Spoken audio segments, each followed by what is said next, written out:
Hello dear student, आप सभी का इस बेसिक मैथमेटिक्स के नए सीरीज में स्वागत है। हम लोग आज पढ़ने वाले हैं वेक्टर मीन्स सदिश। तो आप लोग हेडिंग कर लीजिएगा, वेक्टर एनालिसिस मीन्स सदिश विश्लेषण। और आगे बढ़ते हैं हम लोग। वेक्टर में सबसे पहले क्या हम लोग पढ़ने वाले हैं? सबसे पहले पढ़ने वाले हैं क्वांटिटीज, जो आपकी राशियां होती हैं। आप समझ लीजिएगा, क्वांटिटीज ये जो फिजिकल क्वांटिटीज होती हैं, भौतिक राशियां, इनको हम लोग मुख्य रूप से दो भागों में बांट सकते हैं। ठीक है, पहला एक तो बांट देते हैं हम लोग स्केलर, और दूसरा हम लोग बांट देते हैं वेक्टर। स्केलर का मतलब होता है अदिश और वेक्टर का मतलब होता है सदिश।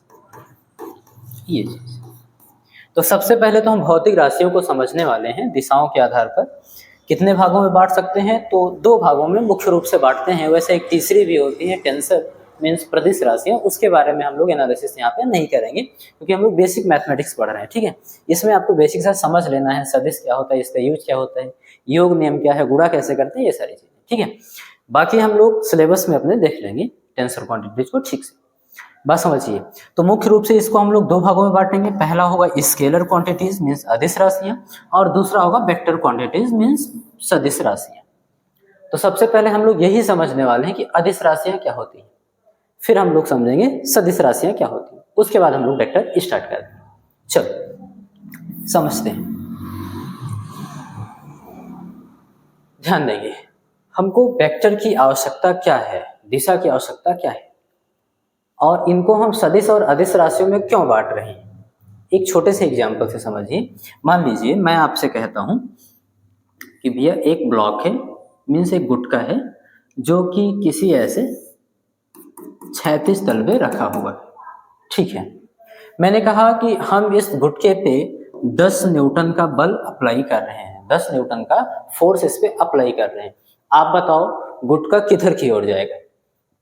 इधर की ओर जाएगा, या फिर इधर की ओर जाएगा, या फिर ऊपर की ओर जाएगा, किधर की ओर जाएगा? तो आप बोलोगे सर अभी तो हम नहीं बता सकते। क्यों?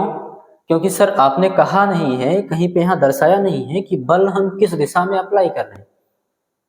तो यही तो मायने रखता है। आपने जो 10 न्यूटन बल लगाया, अभी आप पूछे कि हम इसकी स्थिति में परिवर्तन किस दिशा में होती है, तभी बता सकते हैं जब आप सर बताओगे मुझे कि ये 10 न्यूटन का बल आप किस दिशा में लगाए हो। मीन्स आ गया ना दिशा, ये डायरेक्शन। इसका मतलब ये हुआ कि जो बल है, जो आपका फोर्स था, जो आपने अप्लाई किया था, बिना दिशा के इसके बारे में ठीक से अध्ययन नहीं कर सकते, यानी इसको हम प्रदर्शित या व्यक्त नहीं कर सकते बिना दिशा के। अगर मैं आपसे कहूं कि यही 10 न्यूटन बल आप इस डायरेक्शन में लगा रहे थे, ऐसे 10 न्यूटन का बल, तो आप आराम से बता दोगे सर ये ब्लॉक तो इधर जाने वाला है क्योंकि आपने 10 न्यूटन का बल इधर की ओर लगाया है। मीन्स जैसे ही आपको दिशा पता चली, 10 न्यूटन आपको पता था, लेकिन उसके बारे में ठीक से अध्ययन नहीं कर सकते हम लोग जब तक दिशा ना हो। तो यहीं से स्टार्ट होती है कि कुछ राशियां ऐसी भी फिजिक्स में आपको पढ़नी है जिनका एनालिसिस हम लोग बिना दिशा के नहीं कर सकते ठीक से। उन्हीं को हम लोग बोलते हैं सदिश राशियां। ये जनरल परिभाषा हो गई एक समझ के तौर पे। और एक एग्जांपल है, जैसे आप चले गए किसी दुकान पे और आपने कहा कि मुझे मान लीजिए सब्जी लेने चले गए और आपने कहा मुझे 5 किलो सब्जी ईस्ट की डायरेक्शन में दे दीजिए, पूरब की दिशा में। जैसे ये होता है नॉर्थ, ये आपका हो गया साउथ, ये हो गया ईस्ट और ये हो गया वेस्ट। आपने कहा ईस्ट की डायरेक्शन में दे दो। दुकानदार आपको 10 मिनट से ज़्यादा देर देखेगा कि आप कह क्या रहे हो उससे। फिर सोचेगा 5 किलोग्राम आलू ही तुमको तो चाहिए, बोलोगे हाँ, तो उसमें फिर पूरब दिशा का क्या कॉन्सेप्ट है, उसका तो कोई मतलब रहा नहीं। तो आप भी सोचोगे हाँ भाई, दिशा का तो इसमें कोई कॉन्सेप्ट रहा नहीं। इसका मतलब ये है, इसको हम लोग बोलते हैं द्रव्यमान। यानी द्रव्यमान आप पढ़ते हो फिजिक्स में, एक ऐसी फिजिकल क्वांटिटीज है जिसको रिप्रेजेंट करने के लिए या फिर उसका एनालिसिस करने के लिए आपको दिशा की जरूरत नहीं होती। आपको दिशा की जरूरत नहीं होती, बिना दिशा के ही आप काम चला लेते। तब ये पता चला कि जो हम फिजिकल क्वांटिटीज पढ़ रहे हैं यानी भौतिक राशियां पढ़ रहे हैं, असल में ये दो प्रकार की होती है। एक तो आपके भौतिक विज्ञान में होंगी ऐसी फिजिकल क्वांटिटीज जिनको रिप्रेजेंट करने के लिए, व्यक्त करने के लिए, समझने के लिए हमको दिशा की जरूरत नहीं है, बिना दिशा के आराम से समझ सकते हैं, सारे कैलकुलेशन कर सकते हैं। और कुछ राशियां ऐसी होंगी जिनको व्यक्त करने के लिए हमको दिशा की जरूरत होगी, बिना दिशा के वो अपूर्ण होगी। बात समझ में, उसका एनालिसिस हम लोग नहीं कर पाएंगे। तो इसी के आधार पर हम लोग अदिश राशियां और सदिश राशियां पढ़ेंगे। चलो अब बढ़िया से सीखने वाले हैं कि अदिश राशियां क्या होती हैं और सदिश राशियां क्या होती हैं। तो आप लोग हेडिंग करिए, स्केलर क्वांटिटीज मीन्स अदिश राशियां। चलो इसमें आप परिभाषा के तौर पे लिख सकते हो कि वह राशियां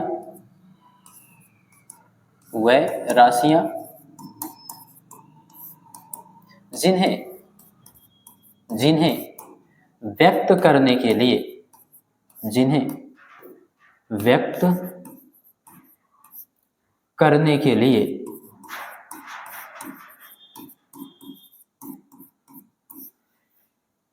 केवल परिमाण की आवश्यकता हो। मैं समझा रहा हूं क्या होता है परिमाण। केवल परिमाण की आवश्यकता हो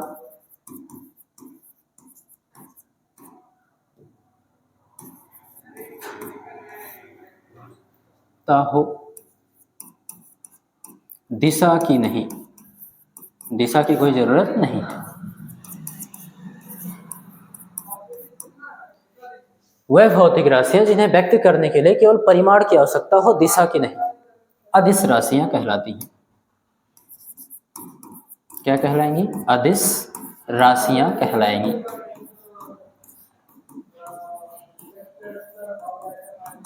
कहलाती हैं। इस तरीके से आप इसको क्या करेंगे, लिख लेंगे इसका परिभाषा कि वह राशियां जिन्हें व्यक्त करने के लिए हमको केवल परिमाण की आवश्यकता होती है, दिशा की आवश्यकता नहीं होती है, वो क्या कहलाती हैं? अदिश राशियां कहलाती हैं। ध्यान दीजिए परिमाण क्या है। सबसे पहले तो आप समझ लीजिएगा दो शब्द, एक तो आप पढ़ते हो परिणाम और दूसरा पढ़ते हो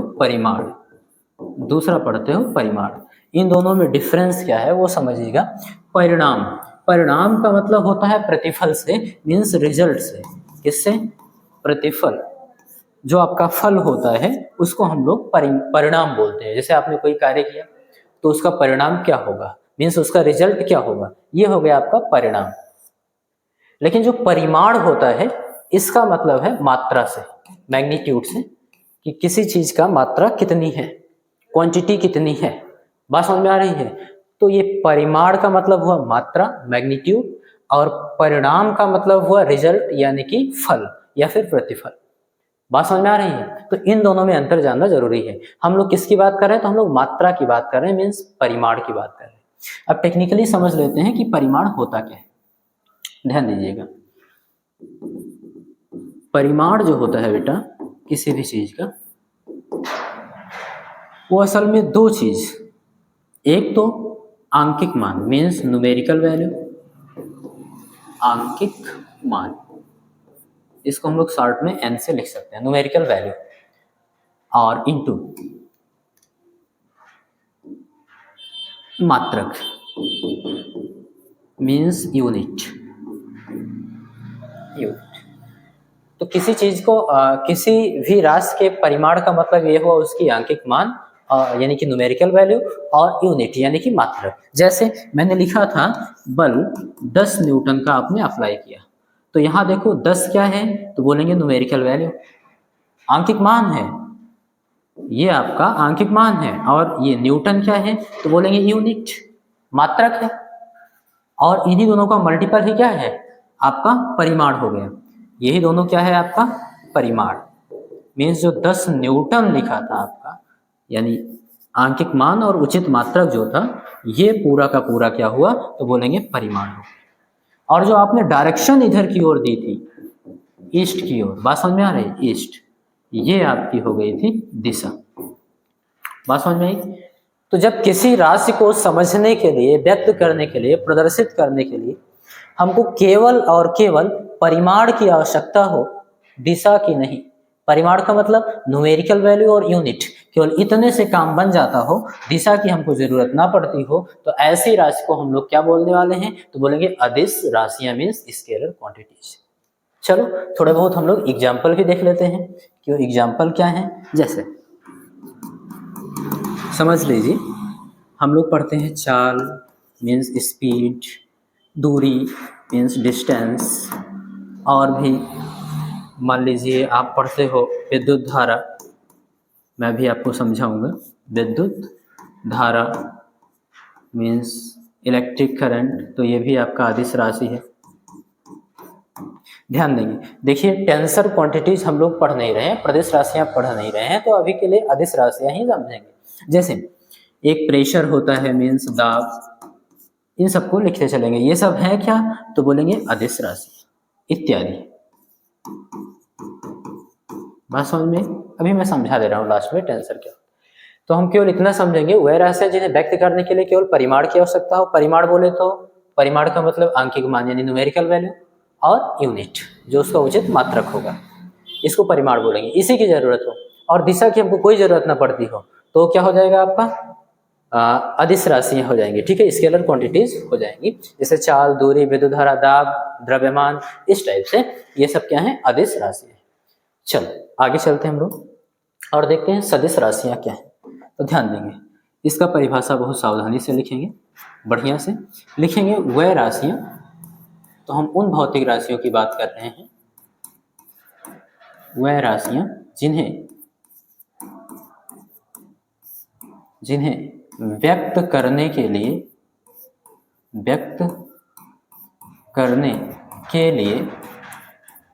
वह भौतिक राशियां जिन्हें व्यक्त करने के लिए परिमाण व दिशा दोनों की आवश्यकता हो, दोनों की आवश्यकता हो, दोनों की आवश्यकता हो, सदिश राशियां कहलाते हैं। लेकिन जो आपने परिभाषा पढ़ा था, इसमें एक चीज और जोड़िए, हम लोग लिखेंगे वह राशियां जिन्हें व्यक्त करने के लिए परिमाण और दिशा दोनों की आवश्यकता हो, तथा वह सदिश नियमों का, यहां लिख देंगे, तथा वह सदिश नियमों का, मैं आगे बताऊंगा इसका मतलब क्या है, नियमों का पालन भी करें। ठीक है, सदिश राशियां कहलाती हैं। मैं एक एक चीज करके आपको समझा रहा हूं। सदिश राशियां कहलाती हैं।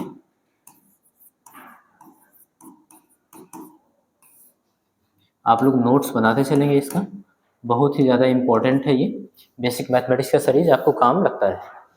चलिए ध्यान दीजिए, मैंने कहा वह राशियां जिन्हें व्यक्त करने के लिए परिमाण और दिशा दोनों की आवश्यकता हो। आपको दो चीजें समझ में आ रही, परिमाण समझ में आ रही, परिमाण का मतलब सर बोल रहे हैं न्यूमेरिकल वैल्यू और यूनिट। ठीक है, दिशा की भी जरूरत हो, दिशा का मतलब तो पता ही चल गया, कोई भी डायरेक्शन हो, इस तरीके से दिशा दोनों की आवश्यकता हो। ठीक है, तथा वो सदिश नियमों का पालन भी करें। सर सदिश नियम नहीं समझ में है, अभी मैंने पढ़ाई नहीं, आपको आगे पढ़ाऊंगा सदिश नियम क्या होते हैं। जैसे आप अदिश राशियों को जोड़ने घटाने का नियम बना के रखते हो कि भैया कहीं आपने लिख दिया कि 8 और -5, इस तरीके से 5 - 8 कितना होगा, तो हम लोग बोलते हैं भैया विपरीत प्रकार का चिन्ह है, एक माइनस है एक प्लस है, तो ये घटेगा। 8 में से 5 घटा दिए, 3 बच गया। चिन्ह सदैव हम लोग बड़ी संख्या का लगाएंगे, तो 8 के सामने माइनस, ये आपने क्या कर दिया, जोड़ घटा दिया। तो इसको जोड़ने घटाने का आपने नियम बना रखा है ना, ये अदिश राशियों का। ऐसे ही अभी आप सदिश पढ़ रहे हो, सदिश राशियां पढ़ रहे हो, तो जितनी भी सदिश राशियां होंगी उनको जोड़ने का, घटाने का, गुणा करने का हम लोग नियम बना के रखे हैं।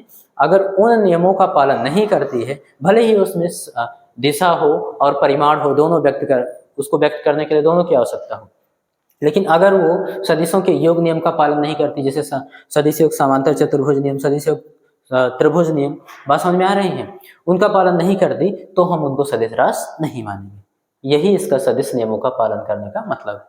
बात समझ में आई? अभी मैं एक एग्जाम्पल भी दे रहा हूँ आपको। जैसे ध्यान दें, पहले तो सदिश राशियों का एग्जाम्पल लिख लीजिए, क्या क्या है। तो हम लोग बोलेंगे बल है, ठीक है, फोर्स हो गया। बोलेंगे डिस्प्लेसमेंट मीन्स विस्थापन है, ठीक है, आपने पढ़ रखा होगा 9th में ही, ओके। फिर बोलेंगे वेलोसिटी है मीन्स वेग, ठीक है, इत्यादि इत्यादि हम लोग ऐसे पढ़ते चलेंगे। ये सारे के सारे क्या हैं? सदिश राशियां होंगे। ये सारे के सारे क्या हैं? सदिश राशियां होंगे। इन सब को व्यक्त करने के लिए हमको परिमाण की भी आवश्यकता होती है, दिशा की भी जरूरत होती है, और ये सदिश नियमों का पालन भी करती है। कॉन्सेप्ट क्लियर हुआ? ओके। इसका मतलब क्या समझे?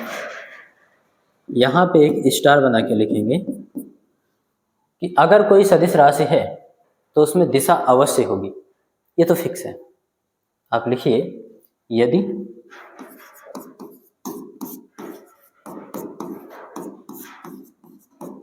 कोई सदिश राशि है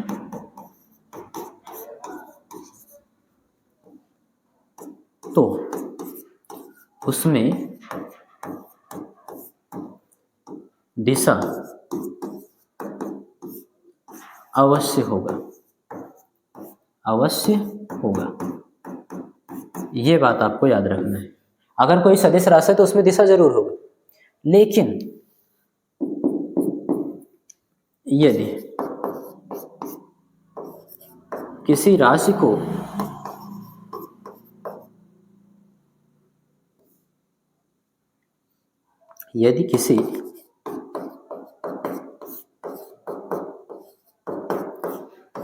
को परिमाण, ध्यान रहे, परिमाण एंड दिशा,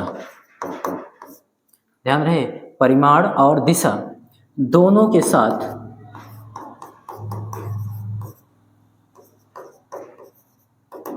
व्यक्त किया गया है,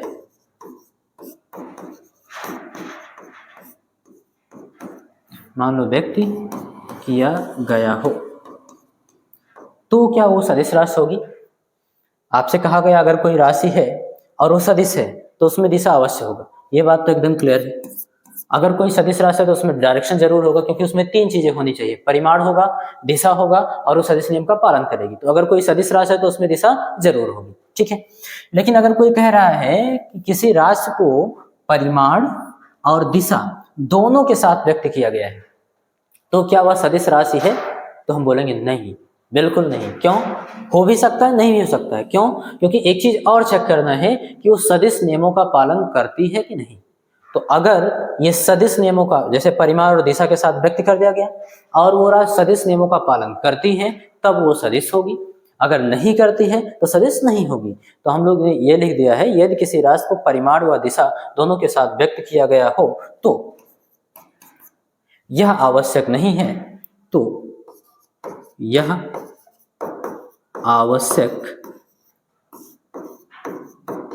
नहीं है कि यह राशि सदिश होगी, यह राशि सदिश होगी।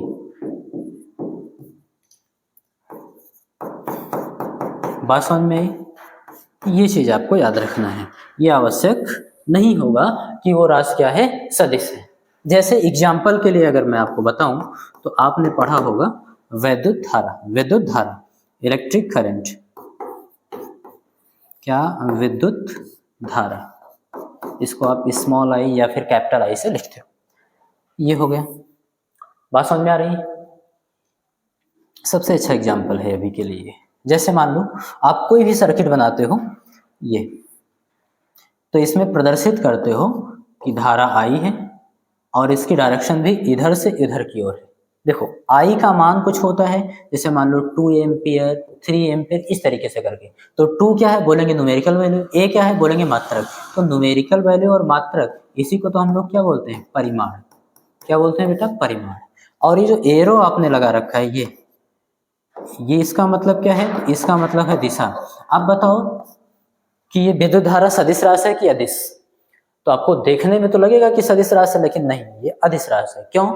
क्योंकि ध्यान दीजिए, इसमें परिमाण तो है, ठीक है, इसको व्यक्त करने के लिए हम लोग परिमाण का यूज करते हैं और डायरेक्शन का भी यूज करते हैं, दो चीज, परिमाण और दिशा। लेकिन ये राशि सदिश नियमों का पालन नहीं करती है, ये राशि अदिश नियमों का पालन करती है।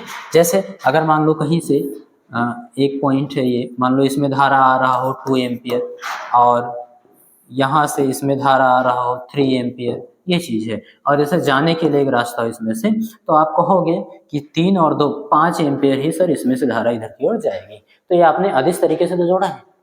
इसको हम लोग प्रूफ भी कर सकते हैं, आगे समांतर चतुर्भुज का नियम वगैरह पढ़ेंगे तो वहाँ पे प्रूफ भी कर दिया जाएगा कि ये क्या है, अदिश राशि है, क्योंकि समांतर चतुर्भुज नियम का पालन नहीं करती। उससे जोड़ेंगे तो कुछ और आएगा।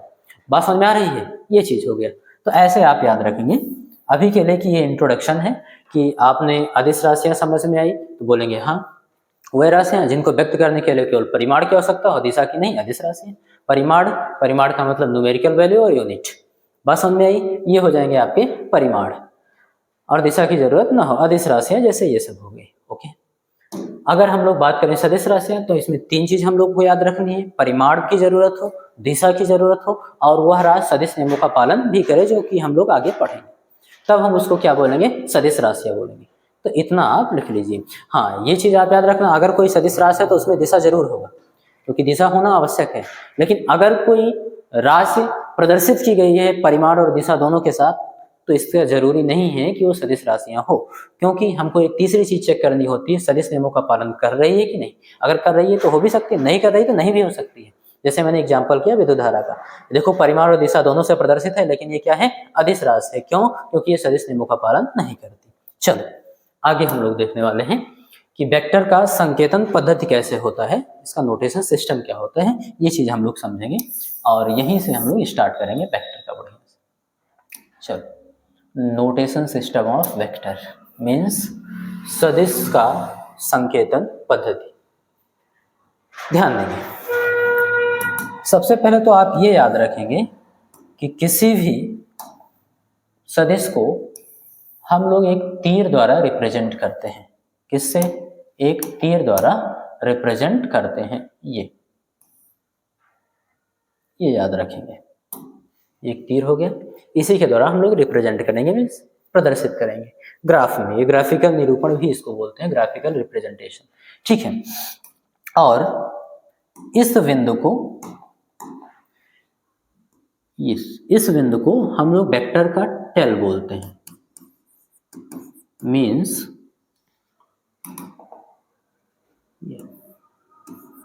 मीन्स पूंछ बोलते हैं। इसकी क्या बोलते हैं, वेक्टर की पूंछ बोलते हैं। जो एरो लगा हुआ है सामने, इस बिंदु को हम लोग क्या बोलते हैं, तो बोलेंगे इस बिंदु को हम लोग हेड बोलते हैं, मीन्स शीर्ष बोलते हैं, या फिर सिर। ये हो गया।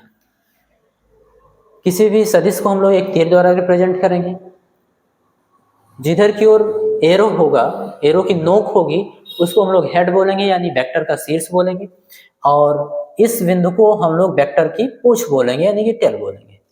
इतनी बात समझ में आ गई? बिल्कुल आ गई।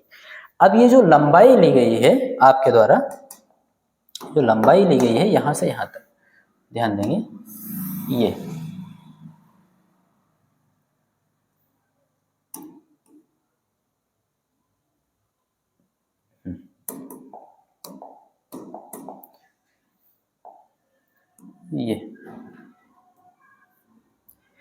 क्या है, तो बोलेंगे लंबाई, लेंथ मीन्स लंबाई। ये लंबाई किसी भी सदिश की परिमाण को प्रदर्शित करती है। ये किसको रिप्रेजेंट करती है, तो बोलेंगे ये परिमाण को प्रदर्शित करती है। मीन्स ये जो लंबाई है, लेंथ है इस तीर की, ये किसको प्रदर्शित करेगी, उसको परिमाण को प्रदर्शित करेगी, परिमाण को प्रदर्शित करती है। ये याद रखेंगे। अच्छा ठीक है, परिमाण को प्रदर्शित करती है। और ये इसका जो एरो हेड होगा मीन्स बाणाग्र होगा, जिसको हम लोग बाणाग्र बोलते हैं, ये इसको क्या बोलते हैं, हेड या फिर बाणाग्र, यानी कि एरो हेड। एरो हेड ये बाणाग्र, बढ़िया से समझिएगा, आपको आराम से समझ में आएगा। एरो हेड मीन्स बाणाग्र, इसको क्या बोलते हैं, तो बोलेंगे ये किस चीज को प्रदर्शित करता है, तो ये जो है ये दिशा को प्रदर्शित करता है कि उस वेक्टर की डायरेक्शन क्या है, दिशा को प्रदर्शित करता है। किसको, तो दिशा को प्रदर्शित करता है। ये हो गया आपका। एक चीज आपको समझ में आ गई, कोई भी वेक्टर है तो उसको एक तीर द्वारा रिप्रेजेंट करेंगे, उसके नोक को हम लोग हेड बोलते हैं, शीर्ष बोलते हैं, फिर एरो हेड बोलते हैं। और एरो हेड प्रदर्शित क्या करता है, दिशा को प्रदर्शित करता है। और जो पीछे वाला बिंदु होगा उसको हम लोग टेल या फिर पूंछ बोलते हैं। और जो इस तीर की लंबाई होती है, लेंथ, ये परिमाण को प्रदर्शित करती है। ठीक है, इतनी सी बात समझ में आ गई। इस चीज को हम लोग समझ सकते हैं इस तरीके से, जैसे मान लो एग्जाम्पल के लिए आपको किसी ने कह दिया कि भैया ये ऐसे डायरेक्शन शो कर दिया, ये नॉर्थ है, इतना ऐसे ही काम चल जाता है। हालांकि आप पूरा बना सकते हो, ये साउथ है, ये ईस्ट है और ये आपका वेस्ट है। और किसी ने कह दिया कि ये जो एक वेक्टर है वो इस डायरेक्शन में है, ये ठीक है, ये ठीक। आपको किसी ने ये भी बता दिया कि इसकी जो लेंथ है वो 5 सेंटीमीटर, जैसे यहाँ से यहाँ 1 2 3 4 और 5, तो इसकी लेंथ कितनी है, लंबाई कितनी है, 5 सेंटीमीटर। बात समझ में आई, ये लेंथ हो गया। अब आपसे कोई कह रहा है कि भैया 1 सेंटी, यहाँ स्केलिंग कर दिया गया है कि सपोज कर लिया गया है कि 1 सेंटीमीटर जो है वो 2 न्यूटन के बराबर है, ये सपोज किया गया है, यानी मान लिया गया है कि 1 सेंटीमीटर 2 न्यूटन के बराबर। आपसे कोई पूछेगा बल कितना लग रहा है, कोई वस्तु होगा यहाँ पर, बात समझ में आ रही है। ऐसे मान लो ये कोई बॉडी है, वस्तु है, ये वस्तु पे लग रहा है बल। आपसे कोई पूछेगा कितना बल लग रहा है, आप आराम से बता सकते हो क्योंकि ये तीर द्वारा प्रदर्शित किया गया है, तो सदिश राशि। परिमाण आपसे पूछा जा रहा है कितना बल लग रहा है, तो हम बोलेंगे कि भैया जो बल लग रहा है F, कितने सेंटीमीटर है टोटल, इसकी लंबाई में आपको, क्योंकि इसकी लंबाई ही क्या प्रदर्शित करती है, परिमाण, तो बोलेंगे 5 सेंटीमीटर है, तो 5 सेंटीमीटर। बल कब से सेंटीमीटर में होने लगा, तो आप बताओगे कि 1 सेंटीमीटर को 2 न्यूटन माना गया है, 1 सेंटीमीटर को 2 न्यूटन माना गया है, तो जहां पे सेंटीमीटर लिखा है ये इसकी जगह पे हम 2 न्यूटन लिख सकते हैं, तो बोलेंगे अगले पॉइंट में 5 × 2 न्यूटन, यानी 5 दूनी 10 न्यूटन। 10 न्यूटन का बल लग रहा था वस्तु पे। पूछेगा किस डायरेक्शन में लग रहा था, क्योंकि बल सदिश राशि है, तो हम साफ साफ बोलेंगे देखो किस डायरेक्शन में, नॉर्थ की ओर है, उत्तर की ओर लग रहा था, तो 10 न्यूटन ये तो हो गया आपका परिमाण, और लिखेंगे उत्तर की डायरेक्शन में। किस डायरेक्शन में, उत्तर की दिशा में, ये हो गई इसकी डायरेक्शन। तो यही होता है ग्राफिकल इसका रिप्रेजेंटेशन, मीन्स लंबाई किसको प्रदर्शित करती है, तो लंबाई परिमाण को प्रदर्शित करती है। एरो हेड किसको प्रदर्शित करता है, तो एरो हेड दिशा को प्रदर्शित करता है। ये था आपका, बस समझ में आ गई। इसको आप कहीं लिख लेंगे बढ़िया से। इसके लिए मैं आपको जगह बना दूं बढ़िया से, ये ऐसे बना लेंगे, ठीक है, तो आपको ज्यादा समझ में आएगा कि इसका दिशा का और परिमाण का क्या मतलब है। यहां तक बात समझ में आ गई, बिल्कुल। अब ध्यान दीजिएगा, मान लीजिए ए क्या है, कोई सदिश राशि है, ए क्या है, कोई सदिश राशि है, ध्यान देंगे, लिखेंगे किसी सदिश राशि का, यदि लगा दो, यदि यदि किसी सदिश राशि का परिमाण, क्या परिमाण, मान लेंगे कि a है, कितना है, a है, मान लो ऐसे कोई सदिश राशि है और उसका परिमाण कितना है, a है, आपको दे दिया गया,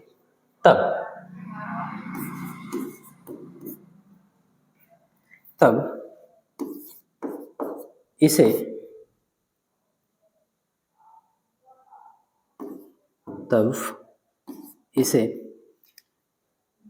एक तो ऐसे लिखेंगे, a लिखेंगे और इसके ऊपर एक तीर लगा देंगे, इस तरीके से रिप्रेजेंट कर सकते हैं, या फिर a को ही मोटे अक्षर से लिख देंगे, थोड़ा सा क्या करेंगे, मोटे अक्षरों में लिख देंगे, ये a। बात समझ में, या तो जैसे लिखा है मैंने वैसे लिख दिया, उसके ऊपर एक तीर लगा दिया। ध्यान रखना, ये जो वेक्टर लगाया जाता है हमेशा इधर की ओर लगाया जाता है, ये मत समझना कि हम इधर की ओर लगा देंगे। बात समझ में आई? इसका मतलब डायरेक्शन नहीं, इसका मतलब केवल ये प्रदर्शित कर रहा है कि ए क्या है, एक सदिश राशि जिसका परिमाण कितना है, ए। ठीक, उसके ऊपर तीर लग जाने से वो सदिश राशि हो जाती है। अच्छा, इसको मोटे अक्षर से भी लिख सकते हो इस तरीके से। तो हम लोग बोलेंगे यदि किसी सदिश राशि का परिमाण ए है, तब इसे ए के ऊपर एक तीर लगाएंगे या फिर इसको मोटे अक्षर से प्रदर्शित करते हैं, ए से प्रदर्शित करते हैं। ओके, प्रदर्शित करते हैं, ये हो जाएगा। पढ़ते क्या है, इसको बोलते हैं वेक्टर ए या फिर सदिश ए। सदिश ए या वेक्टर ए पढ़ते हैं। बात समझ में? सदिश ए हिंदी में बोलते हैं, वेक्टर ए इंग्लिश में बोलते हैं। ओके, आगे देखिए, मान लीजिएगा आपसे कोई पूछ रहा है वेक्टर ए, 1 सेकेंड,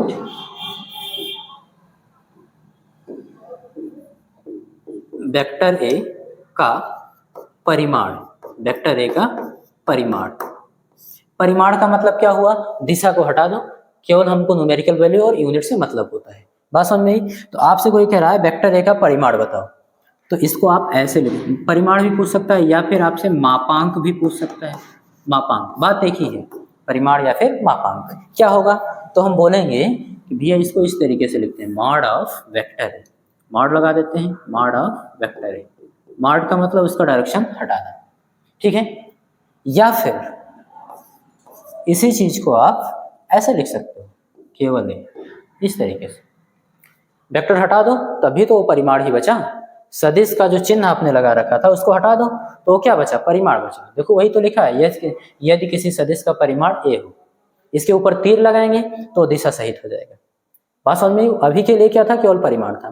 तो अगर कोई पूछ रहा है वेक्टर ए का परिमाण या मापांक, तो उसको दो तरीके से आप लिख सकते हो, एक तो मॉड लगा सकते हो, मॉड ऑफ वेक्टर ए, या फिर आप केवल ए लिख दो, तीर हटा दो, तो उसका क्या हो गया, परिमाण हो गया। यहां तक बात समझ में आई? मुझे लगता है आपको सारी चीज समझ में आ गई इसकी संकेतन पद्धति, कि एक तीर द्वारा प्रदर्शित करेंगे, इसके प्रारंभिक बिंदु को हम लोग टेल यानी कि पूंछ बोलेंगे, और अंतिम बिंदु को यानी जिधर की ओर एरो लगा रहेगा उसको हम लोग हेड बोलेंगे, शीर्ष बोलेंगे।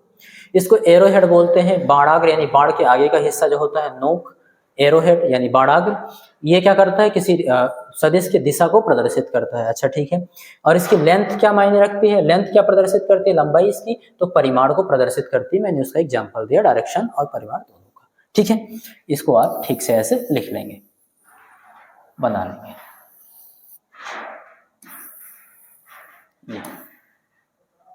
ठीक है, ओके।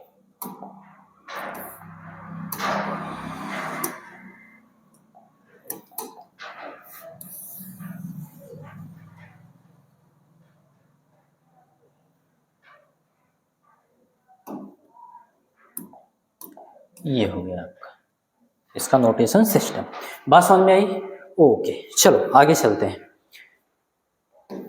अब हम लोग पढ़ने वाले हैं वेक्टरों से संबंधित कुछ परिभाषाएं। Some important definition related to vectors, means सदिशों से संबंधित कुछ महत्वपूर्ण परिभाषाएं। चलो, सबसे पहले हम लोग देखेंगे पोजीशन वेक्टर क्या होता है, मीन्स स्थिति सदिश क्या होता है, इसको समझ लेते हैं। ध्यान रखना, मान लीजिए कोई बिंदु है, सपोज करिए कोई पार्टिकल है, क्या है, कोई पार्टिकल है, इस तरीके से वो अपना गति कर रहा है या स्थिर है उससे मतलब नहीं, यहाँ पे, ठीक है। मान लीजिए वो गति कर रहा है ऐसे, किसी क्षण पे मान लो टी टाइम पे वो यहाँ पर है, इस बिंदु का नाम दे दो कुछ, हम लोग मान लेंगे कि इस बिंदु का जो नाम है वो ए है। क्या है बेटा? ए। ओके। मान लो किसी और टाइम पे, या फिर ये मान लो T1 टाइम था, क्या था बेटा? T1 time. किसी और टाइम पे यहाँ है, ओके, बिंदु बी पे किस टाइम पे? तो बोलेंगे T2 टाइम पे, मान लो T2 टाइम पे यहाँ है, ऐसे। और आप सपोज कर सकते हो कि भैया एक बिंदु यहाँ है और T3 टाइम पे यहाँ पे, आप समझते चलना, आपको बढ़िया से समझ में आएगा। हमने 3 बिंदु माना A, B और C। कोई पार्टिकल था, कण था, गति कर रहा था, T1 समय पे A पर था, T2 समय पे B पर था, T3 समय पे C पर था। ओके, इनकी स्थिति सदिश हमको निकालनी है। तो हम लोग एक मूल बिंदु मानते हैं, कोई एक बिंदु ऐसा लेते हैं, ओरिजिन पॉइंट, सपोज कर लीजिए यहाँ पे है एक कोई पॉइंट है इस तरीके से, ये क्या है? ओ। ओ क्या है? मूल बिंदु है। क्या है बेटा? ये ओरिजिन पॉइंट, यानी कि मूल बिंदु। ध्यान से समझना, ये क्या है? मूल बिंदु, मीन्स ओरिजिन पॉइंट। ओके। तो आपसे कोई पूछ रहा है कि भैया ओ के सापेक्ष ए का स्थिति सदिश क्या होगा? तो आप ऐसे बोल सकते हो, मूल बिंदु से हम लोग कोई ऐसा सदिश खींचें जिसका प्रारंभिक बिंदु मूल बिंदु पे हो और अंतिम बिंदु उसकी स्थिति पर हो, यानी जिस बिंदु पे वो स्थित है। तो ओ के सापेक्ष ए का स्थिति सदिश कोई पूछ रहा है, तो इसका मतलब ये हो, ये आपका हो गया वेक्टर ओ ए। इसी तरीके से आपसे कोई पूछ रहा है ओ के सापेक्ष बी का स्थिति सदिश, तो हम लोग बोलेंगे ये वेक्टर ओ वी, ये आपका होगा स्थिति सदिश। आपसे कोई पूछ रहा है ओ के सापेक्ष सी का स्थिति सदिश, तो हम लोग बोलेंगे बेटे ओ से क्या करिए आप ऐसा सदिश खींचो उसकी स्थिति सदिश, ये। तो मैं यहाँ लिखता भी चल रहा हूं, अगर आपसे कोई पूछ रहा है कि भैया ओ के सापेक्ष ए का स्थिति सदिश, ओ के सापेक्ष ए का स्थिति सदिश, स्थिति सदिश, तो बोलेंगे बेटा इसको वेक्टर ओ ए। क्या बोलेंगे? वेक्टर ओ ए। ओ ए लिखेंगे, इसके ऊपर ऐसे तीर लगा देंगे, वेक्टर हो गया। आपसे कोई पूछ रहा है ओ के सापेक्ष बी का स्थिति सदिश, क्या पूछ रहा है? ओ के सापेक्ष, इसको हाईलाइट कर दे चलिए थोड़ा सा, ये ओ के सापेक्ष ए का स्थिति सदिश हो गया। अब आपसे कोई पूछ रहा है भैया ओ के सापेक्ष बी का स्थिति सदिश बताओ, हम बोलेंगे बेटा वेक्टर ओ बी। क्या बोलेंगे? Vector O B. आपसे कोई पूछ रहा है ओ के सापेक्ष सी का स्थिति सदिश बताओ, तो हम लोग बोलेंगे ओ के सापेक्ष सी का जो स्थिति सदिश है वो होगा वेक्टर ओ सी। क्या होगा? वेक्टर ओ सी। ध्यान ये रखना बेटा कि जो स्थिति सदिश है इसको हम लोग सामान्यतः आर से रिप्रेजेंट करते हैं। किससे रिप्रेजेंट करते हैं? तो आर से रिप्रेजेंट करते हैं, ये आपको याद रखनी है। ओके, तो आप ओ के सापेक्ष ए की स्थिति सदिश को आप लिख सकते हो वेक्टर R1, इसको R1 मान लेना। ओ के सापेक्ष बी के स्थिति सदिश को आप लिख सकते हो वेक्टर R2। ओ के सापेक्ष सी के स्थिति सदिश को आप लिख सकते हो वेक्टर R3, इस तरीके से। तो ऐसे आप यहाँ लिख सकते हो, वेक्टर ओ ए का मतलब R1 और वेक्टर ओ बी का मतलब वेक्टर R2 और वेक्टर ओ सी का मतलब वेक्टर R3, इस तरीके से। तो स्थिति सदिश मुझे लगता है आपको समझ में आ गया होगा। स्थिति सदिश उस बिंदु की स्थिति को प्रदर्शित करता है। आप बोल सकते हो ऐसा सदिश जिसका प्रारंभिक बिंदु मूल बिंदु पर हो और अंतिम बिंदु यानी उसका बाणाग्र उस कण के स्थिति को प्रदर्शित करता हो, यानी उस कण की स्थिति पर हो, तो इस सदिश को हम लोग क्या बोलते हैं? स्थिति सदिश बोलते हैं। बात समझ में आ गई? आई होप आपको समझ में आ गया होगा स्थिति सदिश क्या है। इस प्रकार से मैंने ए बी सी ले लिया और इसको आप बोल भी सकते हो t1 समय पर O के सापेक्ष A का स्थिति सदिश क्या है? Vector OA। ऐसे t2 समय पर टाइम के अनुसार, क्योंकि अगर ये कण गतिशील है तो इसका समय के अनुसार स्थिति सदिश क्या होगा? बदलता रहेगा। तो जरूरी है कि आप यहाँ पर ये भी मेंशन कर सकते हो t समय पर। किस पर? t1 पर। t1 समय पर इतना, t2 समय पर O के सापेक्ष B का स्थिति सदिश इतना और t3 समय पर O के सापेक्ष C का स्थिति सदिश इतना था। ऐसे ही और टाइम के अनुसार वो बदलता रहेगा, तो समय समय पर उसकी स्थिति सदिश बदलती रहेगी। इतना आपको याद रखना है, यानी कि प्रत्येक टाइम पर उसकी स्थिति सदिश क्या होगी? बदलती रहेगी, अगर वो गतिशील है तो। यहाँ तक कॉन्सेप्ट समझ में आ गया? चलो, स्थिति सदिश हो गया। अब हम लोग समझ लेते हैं कि डिस्प्लेसमेंट वेक्टर क्या होता है, मीन्स विस्थापन सदिश क्या चीज होती है। इसको समझना जरूरी है थोड़ा, और ये इंपॉर्टेंट भी है, काम लगता रहेगा आपको। चलो इसको समझते हैं कि ये क्या है। इसको थोड़ा इंपॉर्टेंट आप देख लीजिएगा, ये ठीक है। विस्थापन सदिश क्या है? सपोज करिए, हम सपोज करेंगे कि एक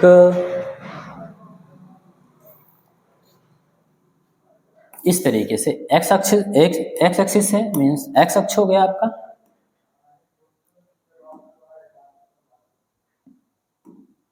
ठीक है।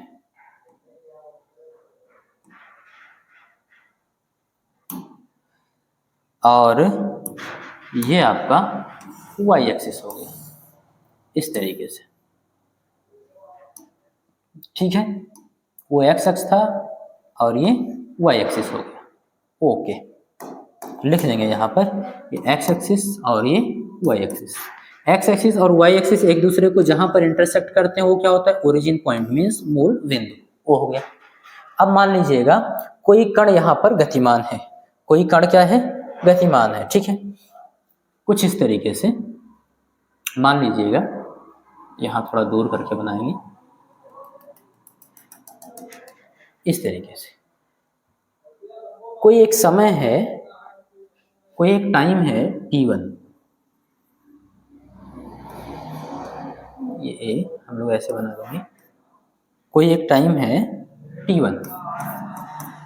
t1 समय पर कण क्या था? बिंदु A पर था, ठीक है। और मान लीजिएगा एक टाइम कोई है यहां पर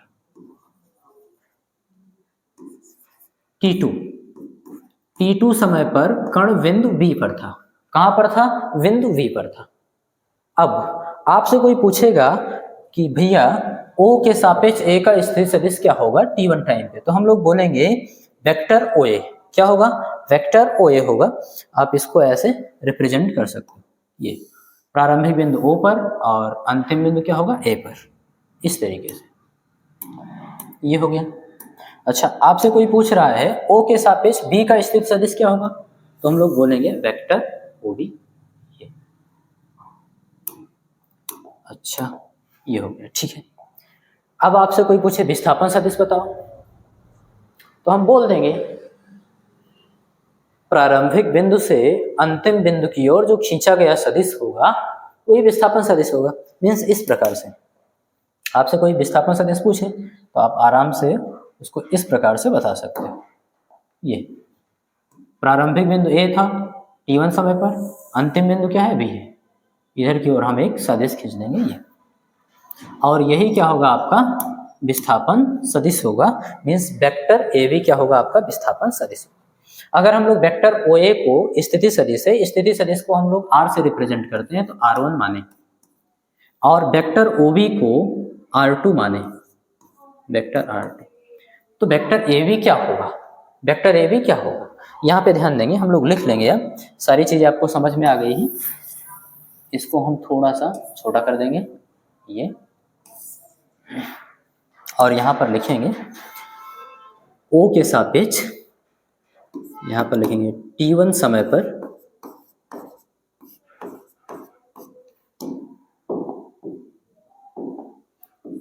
ओ के सापेक्ष, ध्यान देना, ओ के सापेक्ष ए का स्थिति सदिश, किसका? ए का स्थिति सदिश, ये बराबर, आप सब जानते हो कि ये वेक्टर ओ ए होने वाला है। क्या होने वाला है? वेक्टर ओ ए। तो हम लोग लिख देंगे वेक्टर ओ ए। ओके, समझ में आ गया। आपसे कोई पूछ रहा है भैया t2 समय पर, देखो t2 समय हो रहा है ना जब बिंदु B पर है, t2 समय पर O के सापेक्ष B का स्थिति सदिश, B का स्थिति सदिश बराबर, तो हम लोग बोलेंगे भैया vector OB। Okay, vector OA किसके बराबर है? R1 के, तो इसको आप ऐसे बराबर वेक्टर R1 भी लिख सकते हो, आपने मान लिया है। वेक्टर OB को आपने R2 मान लिया है, ये वेक्टर R2 ये इसके बराबर है। बात समझ में आ गई? ओके, स्थिति सदिश तो आ गई, हमको तो विस्थापन सदिश पढ़ना है, तो आप सीधा सा बोल सकते हो विस्थापन सदिश क्या होता है? प्रारंभिक बिंदु से अंतिम बिंदु तक खींचा गया सदिश विस्थापन सदिश कहलाता है, ऐसे बोल सकते हो। मीन्स वेक्टर ए भी क्या है? विस्थापन सदिश है आपका। तो यहां पर आप ऐसे लिख सकते हो, यहीं पे ना, विस्थापन सदिश, विस्थापन सदिश वेक्टर ए बी क्या है?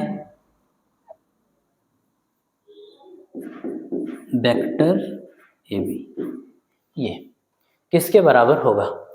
वेक्टर ए बी किसके बराबर होगा? तो इसको हम लोग एक चीज और बोल सकते हैं, क्या बोल सकते हैं?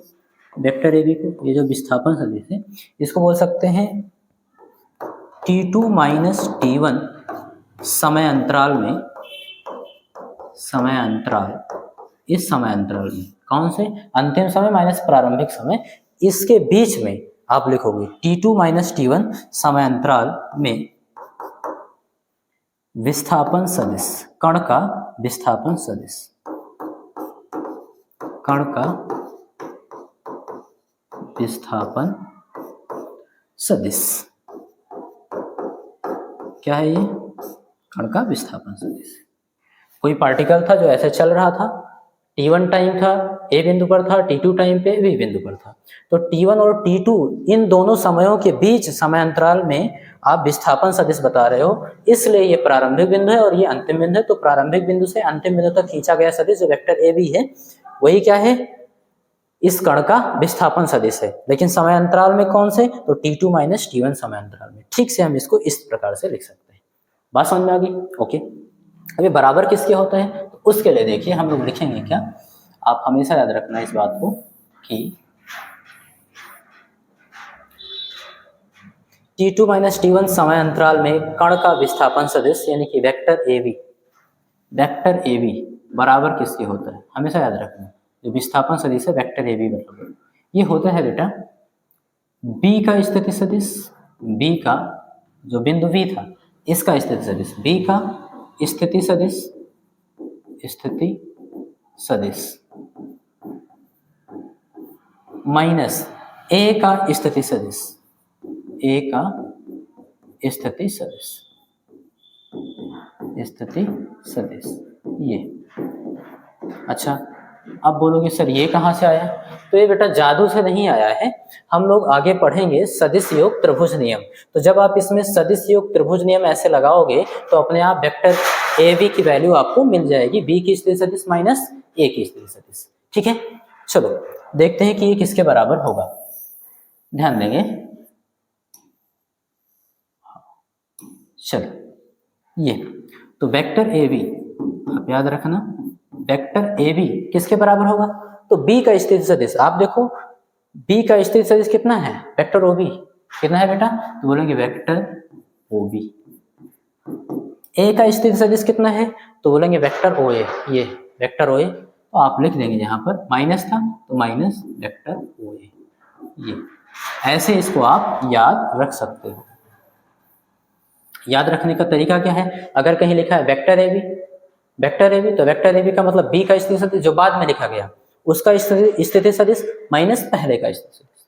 अच्छा, अगर मान लो आपसे कोई उल्टा पूछे वेक्टर बी ए क्या होगा, मान लो आपसे कोई पूछ रहा है कि वेक्टर बी ए क्या होगा, इस तरीके से उल्टा पूछ रहा है वेक्टर बी ए बताओ, तो बहुत आसान है, दिशा ही तो बदला है, रिजल्ट तो माइनस में आएगा। लेकिन अभी के लिए इतना समझेंगे हम लोग कि वेक्टर बी ए का मतलब पीछे कौन लिखा है, ए, तो ए का स्थिति सदिश माइनस बी का स्थिति सदिश, यानी हम लिख सकते हैं वेक्टर ओ ए माइनस वेक्टर ओ बी, इस तरीके से आप लिख सकते हैं, ये वेक्टर ओ ए माइनस वेक्टर ओ बी, क्योंकि ए बाद में है तो ए का स्थिति सदिश पहले, बी पहले है तो बी का स्थिति सदिश बाद में, जैसे वो लिखा है वेक्टर ए बी बराबर होगा क्या, बी का स्थिति सदिश माइनस ए का स्थिति सदिश। तो मुझे उम्मीद है कि आपको विस्थापन सदिश भी समझ में आ गया होगा, डिस्प्लेसमेंट वेक्टर होता क्या है। कोई आपसे पूछे विस्थापन सदिश क्या है, तो आप बोलोगे किसी समय अंतराल में प्रारंभिक बिंदु से अंतिम बिंदु तक खींचा गया सदिश उस कण का विस्थापन सदिश कहलाता है। बात समझ में आई, उस कण का विस्थापन सदिश कहलाता है। ठीक है, चलो स्क्रीनशॉट लीजिए और हम लोग आगे बढ़ेंगे। अब ये इक्वल वेक्टर मीन्स समान वेक्टर क्या है, समान सदिश क्या है, बात समझ में आई, ये इंग्लिश में लिखा है, ठीक है, समान वेक्टर या फिर समान सदिश इसको बोलते हैं इक्वल वेक्टर। ये क्या चीज होता है, तो आप बहुत आसान भाषा में समझिएगा कि यदि कोई सदिश है समांतर, क्या है, समांतर, इसकी परिभाषा लिख सकते हो ऐसे ऐसे समांतर सदिश, कौन से, समांतर, सबसे पहले आपको याद रखना है समांतर होने चाहिए, ऐसे समांतर सदिश, ओके, जिनका परिमाण बराबर हो, जिनका परिमाण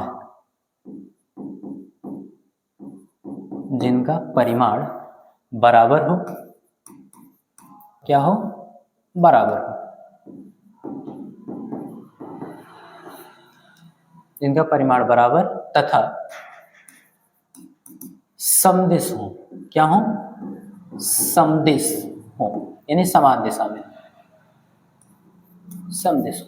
चलो परिभाषा समझना, ऐसे समांतर सदिश जिनका परिमाण बराबर तथा समदिश हो समान सदिश कहलाते हैं, क्या, समान सदिश कहलाते हैं, समान सदिश कहलाते हैं,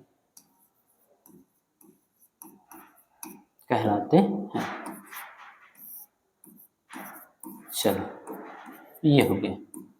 तीन चीज आपको देखना है, कोई भी सदिश हो, सबसे पहले आप देखो समांतर है, अगर पैरेलल है तो ठीक है, तब बात आगे बढ़ेगी। अगर वो समांतर है तो दूसरी चीज देखिए क्या उसकी लंबाई बराबर है, क्योंकि मैंने कहा है परिमाण बराबर, परिमाण का मतलब लंबाई से, ज्योमेट्री में यानी ग्राफ में परिमाण का मतलब क्या हो, लंबाई से, ठीक है, तो आप देखिए उसकी लंबाई बराबर है, ठीक है, अगर लंबाई बराबर है तो फिर तीसरा कॉन्सेप्ट आपको देखना है कि समान दिशा में है कि नहीं, अगर समान दिशा में है, ये तीनों चीज फॉलो करता है तो वो समान सदिश होगा।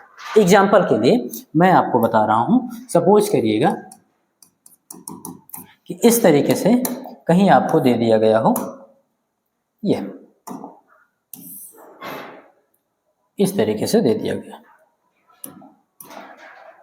ओके, मान लीजिए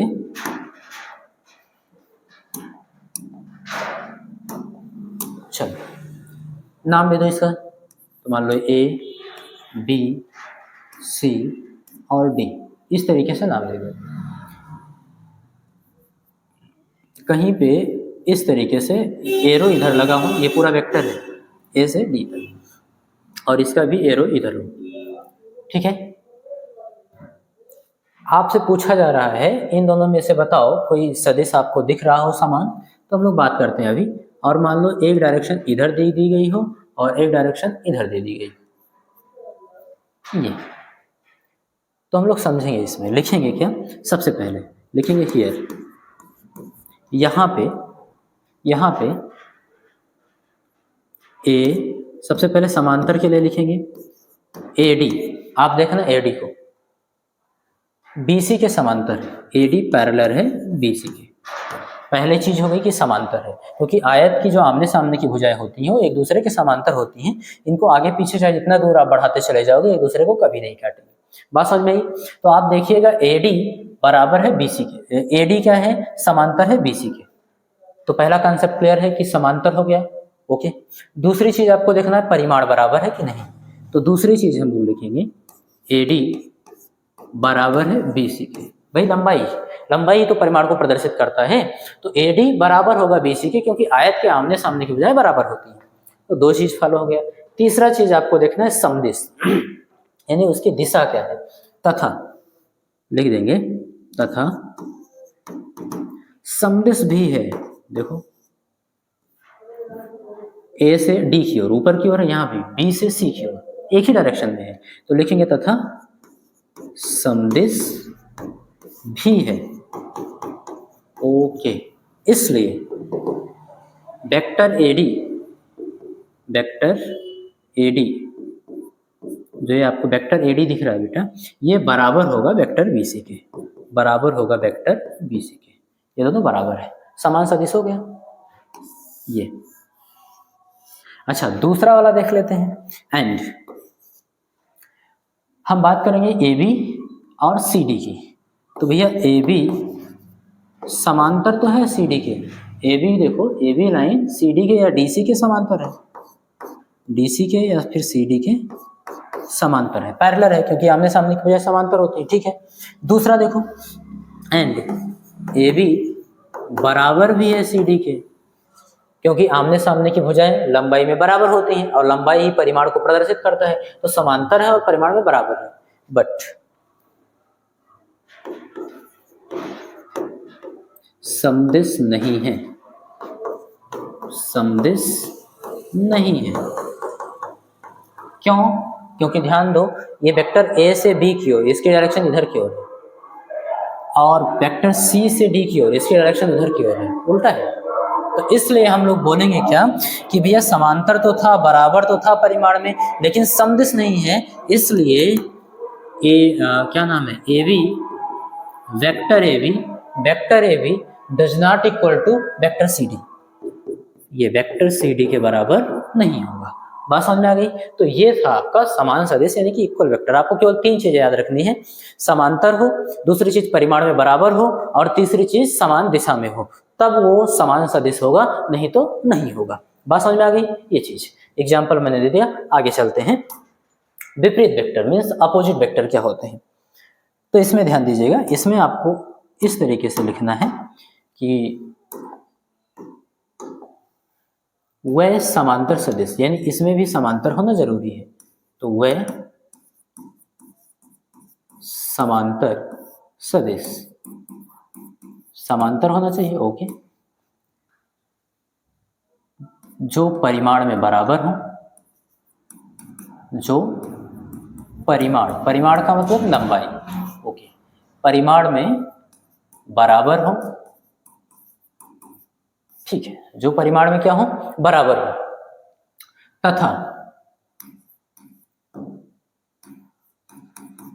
तथा दिशा में विपरीत हो। दिशा में क्या हो, विपरीत हो, दिशा में विपरीत हो। अपोजिट वेक्टर कहलाते हैं, नेगेटिव वेक्टर भी इनको बोलते हैं, विपरीत हो। इसको क्या बोलेंगे, विपरीत सदिश, विपरीत सदिश कहलाते हैं, विपरीत सदिश कहलाते हैं।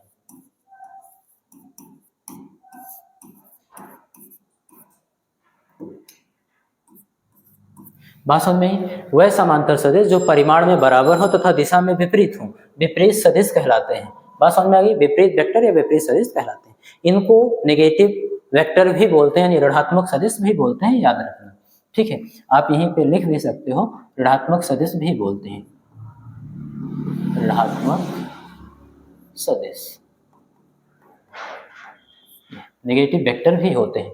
बात समझ में आ गई? ये चीज, इसमें भी तीन चीज लिखनी है। क्या? पहली चीज समांतर हो, दूसरी चीज परिमाण में बराबर हो, तीसरी चीज दिशा में विपरीत हो। वहां पे क्या था, दो चीज तो कॉमन है, समांतर परिमाण में बराबर, समान में भी समांतर, परिमाण में बराबर, उसमें दिशा सदृश होता था, इसमें दिशा में विपरीत होगा। क्या हो जाएगा? बोलेंगे विपरीत सदिश हो जाएगा। देखिए कैसे, एग्जाम्पल से आपको ज्यादा समझ में आएगा। वही एग्जाम्पल ले लो पुराना वाला। हम सपोज करेंगे कि आपको इस प्रकार से फिगर दे दिया गया है, यहाँ पे ये नाम A B C और D। एरो ध्यान देना, यहाँ A से B की ओर ऐसे एरो आपको दे दी गई है, A से B की ओर, और यहाँ पर C से D की ओर ऐसे एरो आपको दे दी गई है। बात समझ में आई? ओके, अब समझते हैं। लिखेंगे हियर, यहाँ पे सबसे पहले तो AB समांतर है किसके? CD के। बात समझ में आ रही? AB देखो CD के क्या है? पैरेलल है। आगे पीछे आप कहीं बढ़ाते चले जाओगे, एक दूसरे को कभी नहीं काटेंगे। तो ये तो हो गया समांतर। ओके, दूसरी चीज परिमाण में बराबर। परिमाण का मतलब लंबाई में बराबर। तो लिखेंगे AB बराबर है CD के, क्योंकि आयत के आमने सामने की भुजाएं बराबर होती हैं। ओके, तीसरी चीज परंतु दिशा में विपरीत है, परंतु दिशा में विपरीत है।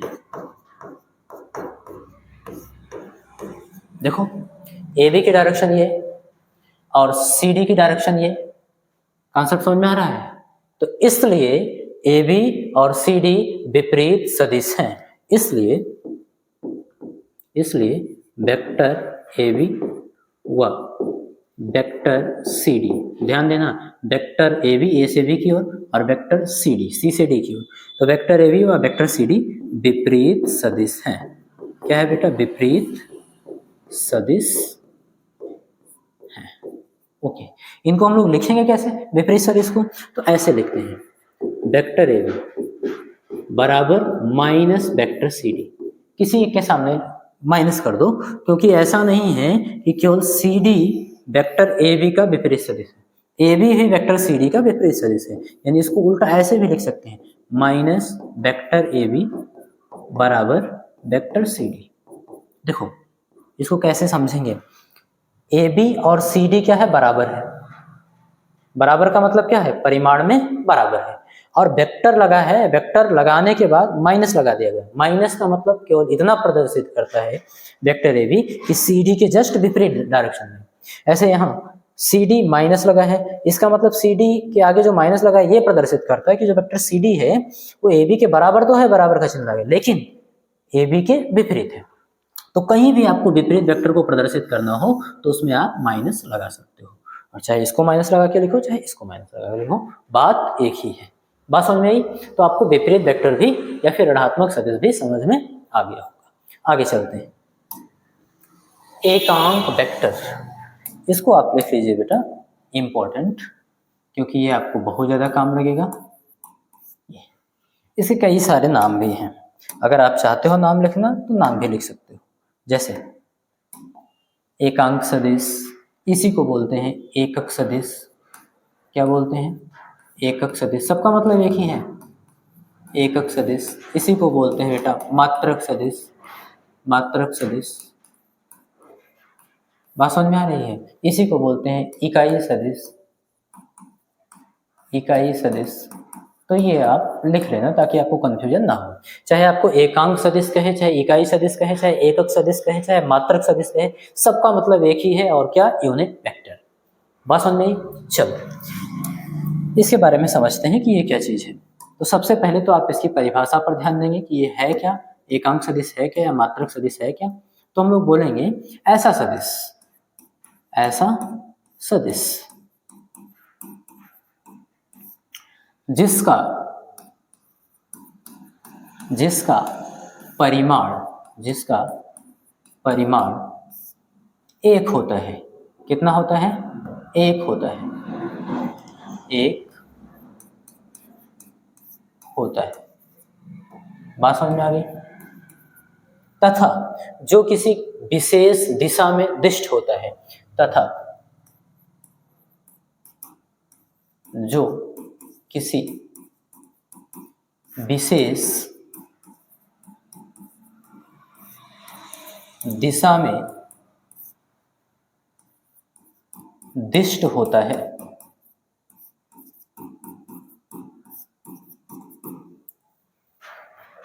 मात्रक सदिश कहलाता है या इकाई सदिश कहलाता है, मात्रक सदिश कहलाता है।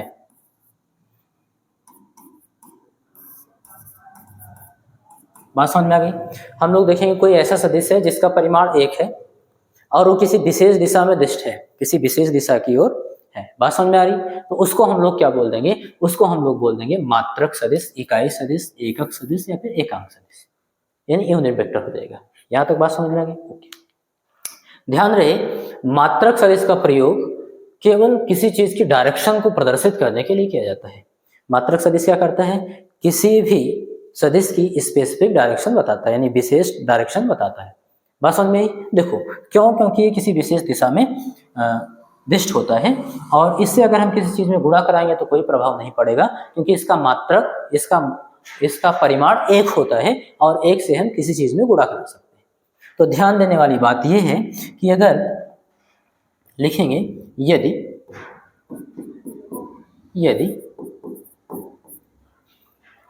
ए कोई, ध्यान देंगे यदि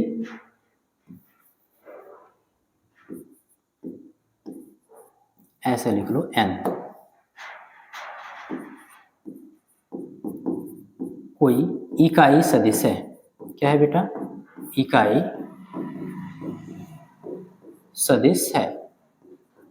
बात समझ में आ रही है। अगर n क्या है, कोई इकाई सदिश है, तो इसे n के ऊपर ऐसे कैप लगा देते हैं, n के ऊपर कैप लगा देते हैं। इसको पढ़ते क्या है, n कैप, या फिर यूनिट वेक्टर n से प्रदर्शित करते हैं। क्या करते हैं, प्रदर्शित करते हैं। बात समझ में आई। अच्छा, अगर n कोई इकाई सदिश है तो इसे यूनिट वेक्टर n से प्रदर्शित करते हैं, और अगर ये इकाई सदिश है तो इसका परिमाण, दूसरा चीज, यूनिट वेक्टर n का परिमाण, इसको हम लोग लिखते हैं mod of unit vector n से। और परिमाण का मतलब क्या हुआ, यूनिट वेक्टर हटा दो n, और इसकी वैल्यू कितनी होगी, तो 1, क्योंकि अभी आपने परिभाषा में लिखा है अगर कोई इकाई सदिश है तो उसका परिमाण 1 होना चाहिए। बात समझ में, तो आपने लिख दिया कि n कोई इकाई सदिश है, इसको हम लोग यूनिट वेक्टर n से लिखेंगे, तो इसका परिमाण क्या होगा, mod of unit vector n, या फिर यूनिट वेक्टर हटा दो यानी कैप हटा दो, n बोलो, और ये किसके बराबर होगा, 1 के बराबर होगा। यहां तक बात समझ में आ गई, बोलेंगे यस। अब ध्यान देंगे, ध्यान देने वाली बात यह है कि किसी, मान लो कोई सदिश राशि है, क्या है बेटा, सदिश राशि। तो सदिश राशि को हम लोग रिप्रेजेंट कैसे करते हैं, सदिश राशि में होता है परिमाण, क्या होता है बेटा, परिमाण, ये हो गया। और क्या होता है, तो और होता है दिशा, क्या होता है, दिशा। बात समझ में आई। अब इसी फार्मूले से मान लो कि वेक्टर ए कोई सदिश राशि है, क्या है, वेक्टर ए कोई सदिश राशि है, तो अर्थात उसको हम लोग ऐसे लिख देंगे, ए के ऊपर एक तीर लगा दिए। समझ में आ रहा है कि वेक्टर ए सदिश राशि है, तो वेक्टर ए अगर ए सदिश राशि है तो ये बराबर होगा क्या, इसका परिमाण लिखेंगे। तो वेक्टर ए का परिमाण होता क्या है, मॉड ऑफ वेक्टर ए, या फिर तीर हटा दो तो ए। बात समझ में, ये हो गया। ओके, और दिशा क्या होगा, तो भैया इसके अनुदिश इकाई सदिश कोई ले लो, चाहे यूनिट वेक्टर n ले लो, कुछ भी ले लो, बस वो प्रदर्शित क्या करेगा, वो वेक्टर ए की दिशा को बताएगा। कोई भी राशि ले लो आप, कोई भी संकेत ले सकते हो, संकेत लेने में कोई दिक्कत नहीं है। जैसे यहाँ पे ए है तो मैं ए ही ले रहा हूँ, लेकिन इसके ऊपर करूंगा क्या, मैं यूनिट वेक्टर यानी कैप लगा दूंगा। ये क्या बताएगा, ये दिशा बताएगा। यहाँ पे बगल में हम लोग दो चीज लिखेंगे, एक तो वेक्टर ए का परिमाण, वेक्टर ए का परिमाण, इसको हम लोग कैसे लिखते हैं, तो मॉड ऑफ वेक्टर ए से लिखते हैं बेटा, या फिर इसी को हम लोग वेक्टर हटा के ए से लिख देते हैं। तो चाहे ए लिख सकते हो, चाहे मॉड ऑफ वेक्टर ए लिख सकते हो, दोनों बात समझ में आई। दूसरी चीज, यूनिट वेक्टर ए क्या है, तो यूनिट वेक्टर ए जो है बेटा, वो वेक्टर ए के अनुदिश, अनुदिश का मतलब उसी की दिशा में, ओके, तो वेक्टर ए के अनुदिश इकाई सदिश है। क्या है बेटा? इकाई सदिश। इसका मतलब क्या हुआ? इसका मतलब ये हुआ कि ये वेक्टर ए की दिशा बताएगी। यूनिट वेक्टर ए क्या है? यूनिट वेक्टर ए क्या है? ए की दिशा बताएगी। बात समझ में आई? और इसके परिमाण में गुणा करा दिए हैं, तो गुणा कराने से कोई दिक्कत होगी नहीं, क्योंकि इसका परिमाण एक होता है। एक से आप किसी भी चीज में गुणा करा सकते हो। ओके, बात समझ में आ गई? ठीक है। यहाँ पर आप दो तरीके से, अगर यूनिट वेक्टर ए आपको चाहिए तो यूनिट वेक्टर ए रोको, ए क्या था? गुणे में था, इधर आएगा भाग में। तो इसलिए अगर हम यूनिट वेक्टर ए के लिए फार्मूला निकालें, मीन्स वेक्टर ए के अनुदिश इकाई सदिश, ठीक है, तो ऊपर क्या बचेगा? Vector A. ओके, नीचे क्या आएगा? वेक्टर ए का परिमाण यानी ए। एक तो आप इस तरीके से लिख सकते हो, ओके, या फिर यूनिट वेक्टर ए बराबर vector A upon mod of vector A, क्योंकि इसके परिमाण को हम लोग मॉड लगा के भी लिखते हैं, तो दोनों बात है। इस तरीके से आप लिख सकते हो। तो बोलो, आपको इकाई सदिश समझ में आई कि नहीं? आप इतना याद रखना, इकाई सदिश एक ऐसा सदिश है जिसका परिमाण हमेशा एक होता है और वो किसी विशेष दिशा में दिष्ट होती है, यानी किसी राशि की वो दिशा ही बताएगी। बात समझ में आ गई? ये जैसे मैंने आपको समझाया है। चलो, इसका आप स्क्रीनशॉट ले लो और आगे चलते। अब हम लोग देखेंगे लंब कोणीय इकाई सदिश क्या होता है, या लंब कोणीय एकांक सदिश क्या होता है, ऑर्थोगोनल यूनिट वेक्टर क्या होता है। तो आप याद रखना कि जो एक्स एक्सिस होते हैं, लंब कोणीय अक्ष, आप लिख सकते हो लंब कोणीय अक्ष। लंब कोणीय अक्षों के अनुदिश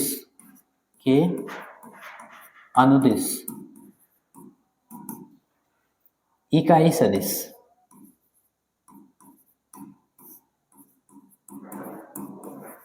एक मिनट, लंब कोणीय अक्षों को भी आप लिख दो। क्या लिखेंगे? लंब कोणीय अक्षों, एक्स अक्ष कामा वाई अक्ष व जेड अक्ष, तीनों अक्ष लिखेंगे, व जेड अक्ष व जेड अक्ष। ध्यान देंगे, लंब कोणीय अक्षों, लंब कोणीय अक्ष कौन कौन से? एक्स अक्ष कामा वाई अक्ष व जेड अक्ष के अनुदिश इकाई सदिश क्रमशः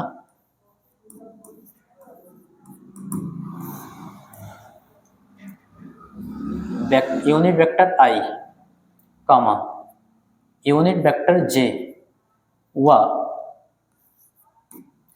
यूनिट वेक्टर के,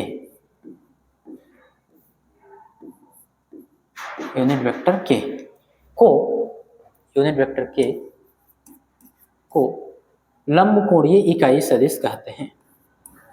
लंब कोणीय इकाई सदिश कहते हैं। ओके, ठीक है, ध्यान रखना, लंब कोणीय अक्षों एक्स अक्ष वाई अक्ष और जेड अक्ष के अनुदिश इकाई सदिश क्रमशः कौन कौन से इकाई सदिश है? एक्स अक्ष के अनुदिश, क्रमशः का मतलब क्रम से, तो एक्स अक्ष के अनुदिश यूनिट वेक्टर आई कैप, यूनिट वेक्टर आई होगा, या तो कैप बोलो या तो यूनिट वेक्टर बोलो, दूसरी चीज कामा करके। वाई अक्ष के अनुदिश इकाई सदिश कौन होगा? यूनिट वेक्टर जे। ओके, जेड अक्ष के अनुदिश इकाई सदिश क्या होगा? तो यूनिट वेक्टर के, यानी कि के कैप। इन्हीं को हम बोलते हैं लंब कोणीय इकाई सदिश। अब ध्यान ये रहे, अगर ये इकाई सदिश हैं तो इसका सीधा सा अर्थ ये हुआ, हो सकता है आपको दिखाई नहीं दे रहा हो, इधर थोड़ा सा सही कर देंगे,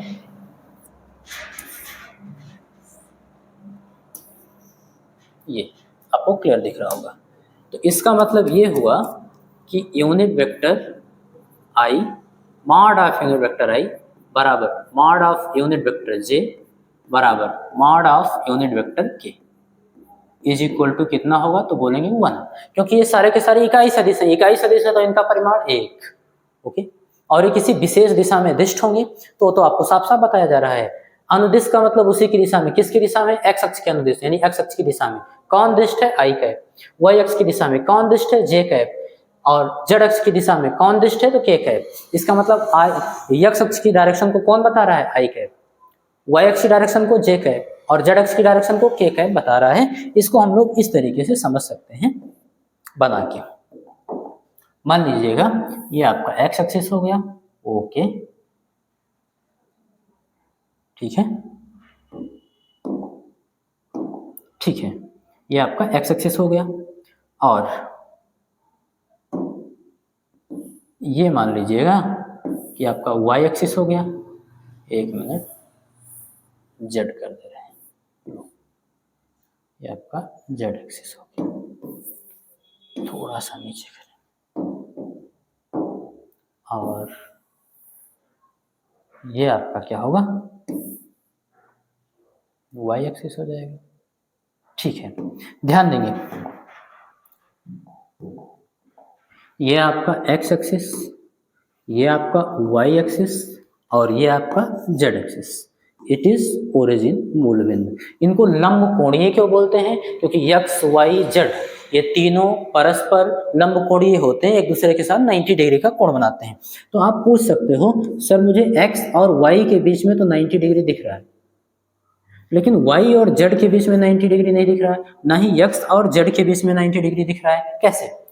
तो मैं आपको बताऊंगा, क्योंकि बोर्ड हमारा 2D है बेटा, तो इसलिए x y z ये 3D फिगर है, इसको हम यहाँ पर रिप्रेजेंट नहीं कर सकते। हालांकि आपको समझाने के लिए ऐसे बता सकता है कि ये x एक्सिस इधर है, ठीक है, ये y एक्सिस ऊपर की ओर है, ठीक है, और z एक्सिस असल में ये तो मेरा मार्कर रखा गया है, यानी इधर की ओर। तो यहाँ पे तो हम ऐसे खींच नहीं सकते z एक्सिस, इसलिए इधर की ओर बना देते हैं आपको समझाने के लिए। अब आप देख कर बताओ x अक्ष और z अक्ष के बीच का कोण, तो बोलेंगे 90 डिग्री। ओके, आपसे कोई कहे x और y के बीच, वो तो पहले से 90 डिग्री था। y और z के बीच, हाँ 90 डिग्री, तो सबके बीच तो 90 डिग्री हो गया। तो असल में यहीं पे होता है वो, और हम लोग यहाँ पे z बनाते हैं, क्योंकि यहाँ पे हम लोग ऐसे z एक्सिस खींच नहीं सकते इधर। बात समझ में आ गई? ओके, तो ये तो बात समझ में आ गई कि इसको लंब कोणीय अक्ष बोलते हैं, x अक्ष, y अक्ष, z अक्ष। अब इन्हीं के अनुदिश क्रमशः, क्रमशः का मतलब क्रम से, कौन कौन है उसको हम लोग मार्क करेंगे। तो एक तो हो गया आपका ये x अक्ष के अनुदिश, तो x अक्ष के अनुदिश आई कैप, यानी इस x अक्ष की दिशा में कौन दिष्ट होता है, तो यूनिट वेक्टर आई। यूनिट वेक्टर आई क्या करता है, x अक्ष की डायरेक्शन बताता है। ओके, y अक्ष की डायरेक्शन कौन बताएगा, यूनिट वेक्टर j। तो यूनिट वेक्टर j क्या होगा, y अक्ष की दिशा में दिष्ट होगा। यूनिट वेक्टर k क्या करता है, z अक्ष की डायरेक्शन बताता है, यानी ये यूनिट वेक्टर k z अक्ष की दिशा में दिष्ट होगा। ये बात आपको समझ में आ गई? बोलोगे यस सर। अब देखिएगा आई, यूनिट वेक्टर आई, यूनिट वेक्टर j तथा यूनिट वेक्टर k के पदों का निरूपण। मान लीजिए कोई सदिश a है, कोई सदिश a है, ओके, तो लिख देंगे इस तरीके से। मान लीजिए कोई सदिश वेक्टर है, लिख दिया गया वेक्टर है, ठीक है। अब आपसे कोई पूछता है कि भैया इसको, मान लो इसका कुछ परिमाण क्या हो, x अक्ष की दिशा में है, कुछ y अक्ष की दिशा में और कुछ z अक्ष की दिशा में, तो उनका i j k के पदों में कैसे निरूपण करेंगे।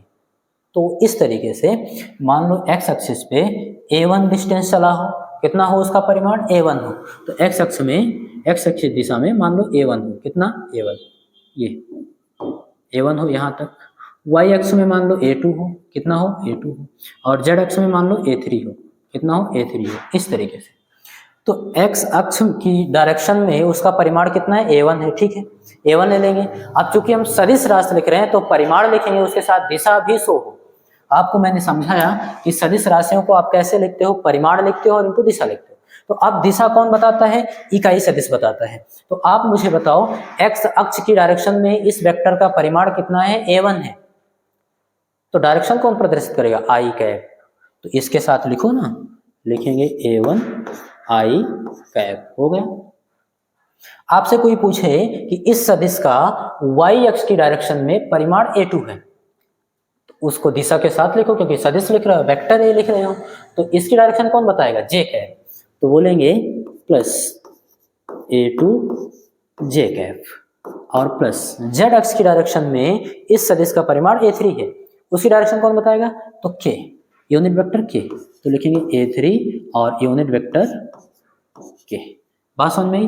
अब आपको देखकर साफ पता चल रहा है कि वेक्टर ए जो है इसका एक्स अक्ष की, आई कैप का मतलब एक्स अक्ष की दिशा में इसका परिमाण A1 है, वाई अक्ष की डायरेक्शन में इसका परिमाण A2 है, और जेड अक्ष की डायरेक्शन में इसका परिमाण A3 है। ये चीज होगी। अब अगर आपसे कोई पूछ भी ले, इस तरीके से इसका निरूपण हो गया। अभी के लिए मैं बता दे रहा हूँ, बाद में और बढ़िया से समझाऊंगा। मान लो आपसे कोई पूछ भी ले कि भैया वेक्टर ए का परिमाण क्या होगा, वेक्टर ए का परिमाण क्या होगा, तो ऐसे ही जान लो वेक्टर ए का जो परिमाण होता है वो हम लोग लिखते कैसे हैं, तो बोलेंगे बेटा mod of vector A, mod of vector A, या फिर ए, यही बोलते हैं।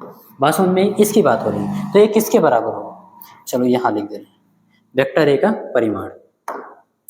थोड़ा सा स्पेस बनाएंगे और समझेंगे इस बात को। तो वेक्टर ए के परिमाण को हम लोग मॉड ऑफ वेक्टर ए से लिखते हैं, ओके, या फिर ए से लिखते हैं, और ये बराबर होगा क्या, अगर आपको वेक्टर ए इस तरीके से दिया हो तो मॉड ऑफ वेक्टर ए या फिर ए क्या होगा, यानी इसका परिमाण क्या होगा, तो हम बोलेंगे अंडर रूट, क्या बोलेंगे, अंडर रूट। ये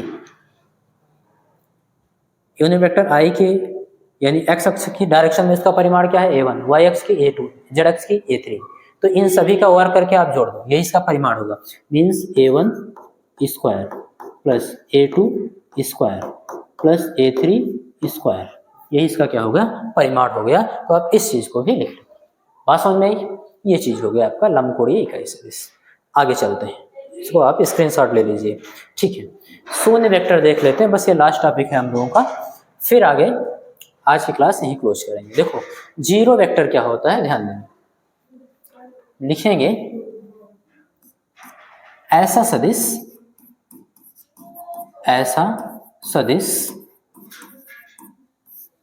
जिसका परिमाण शून्य हो, जिसका परिमाण शून्य, जिसका परिमाण शून्य हो, क्या हो,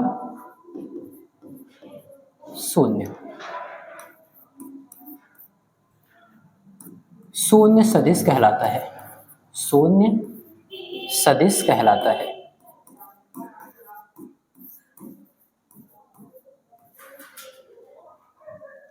कहलाता है, ओके। ऐसा सदिश जिसका परिमाण क्या हो, शून्य हो, शून्य सदिश कहलाता है। ध्यान देंगे, इसको हम लोग रिप्रेजेंट कैसे करते हैं, तो बोलेंगे इसे जीरो बनाएंगे और इसके ऊपर ऐसे वेक्टर लगा देंगे, इसे जीरो वेक्टर से प्रदर्शित करते हैं, ओके, प्रदर्शित करते हैं, ठीक है। एक तो बात ये हो गई। दूसरी चीज, शून्य सदिश, ध्यान से समझना, ऐसा सदिश जिसका परिमाण शून्य हो, मैंने कहा, तो इसकी डायरेक्शन क्या होती होगी, मैं लिखूंगा इसकी दिशा अनिश्चित होती है। अभी इसको समझा रहा हूं कैसे, इसकी दिशा अनिश्चित होती है, अनिश्चित होती है, ओके। क्यों,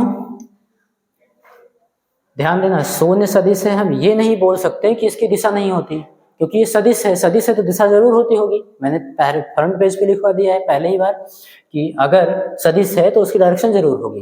तो ये शून्य सदिश है, इसका मतलब इसकी दिशा होती है, लेकिन पता नहीं है किस डायरेक्शन में होगी, इसलिए अनिश्चित लिखा है। क्यों नहीं पता है, क्योंकि आपने कहा इसका परिमाण शून्य है। अच्छा, कोई सदिश है इस तरीके से, कोई सदिश है ये ए और बी, इसका प्रारंभिक बिंदु ए है और अंतिम बिंदु बी है। अच्छा, इसका परिमाण क्या है, इसकी लंबाई है, तो इसकी लंबाई को क्या करो आप, शून्य कर दो, इसकी लंबाई को आप क्या करो, शून्य कर दो, इस तरीके से आप शून्य कर दो, ये यानी एक ही बिंदु पर आ जाए। तो अब बताओ, एक ही बिंदु तो हुआ, अब एक ही बिंदु जब हुआ, क्योंकि प्रारंभिक और अंतिम बिंदु क्या होंगे, एक ही पर हो जाएंगे। अब आप वेक्टर खींचो, किस डायरेक्शन में होगा, तो आपको कि पता नहीं, जैसे यहाँ पे कोई बिंदु हो, केवल एक ही बिंदु है, उसका सदिश क्या होगा, तो सबसे पहले तो हम बताएंगे, चूंकि इसकी लंबाई 0 है, एक बिंदु की लंबाई क्या होती है? 0 होती है। जब दो बिंदु होंगे तब उनके बीच की लंबाई कुछ होगी, तो हमने दोनों बिंदुओं को एक ही पे कर दिया, इसका मतलब उनकी लंबाई 0 हो गई। लंबाई 0 होने का मतलब परिमाण शून्य हो गया। अब परिमाण शून्य हो गया तो सदिश राशि तो जरूर है, लेकिन इसकी डायरेक्शन क्या हो सकती है पता नहीं, इधर भी हो सकती है, इधर भी, इधर भी, इधर भी, किधर भी हो सकती है। इसलिए मैंने लिखा है कि इसकी दिशा अनिश्चित होती है। तो शून्य सदिश की दिशा अनिश्चित होती है, याद रखना। इसका परिमाण शून्य होता है, ठीक है, और इसे 0 वेक्टर से प्रदर्शित करते हैं। और उम्मीद है कि आपको सारे लेक्चर समझ में आए होंगे, और अगर आपको लेक्चर समझ में आ रहे हैं तो अपने दोस्तों के साथ जरूर शेयर करिए। मिलते हैं नेक्स्ट लेक्चर में। Thank you.